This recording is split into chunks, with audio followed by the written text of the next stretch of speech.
Дали поранешниот директор на Штипската гимназија бил законски именуван и ги исполнувал сите потребни услови за тоа?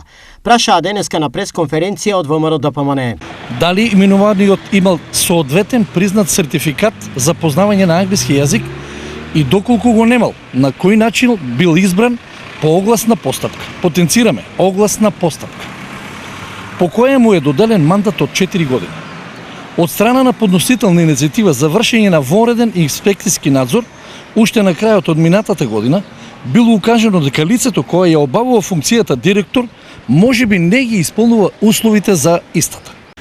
Сепак до денес нема корекции на констатираните неправилности од страна на инспекцијскиот совет, односно нема одговор на прашањето дали именуваниот функционер ги имал потребните документи во моментот кога за истото се вршело проверка. Сите услови за именување на директорот биле исполнети, што е утврдено и од надлежните органи, возвратија од Социјалдемократскиот сојуз. Директорот кој го повикуваат и го обвинуваат дека не ги исполнувал условите е тотална невистина и лага. Фактичката состојба е констатирана од второстепени комисии кои го поништија решението на градоначалникот.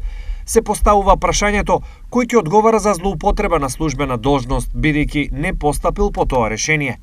Помина времето на незаконско поставување на директори со заминувањето на ВМРО ДПМНЕ во опозиција, но по преземањето на локалната власт, ВМРО ДПМНЕ се врати на истите патики, поставувајќи ВД директори на образовните институции кои не ги исполнуваат законските услови.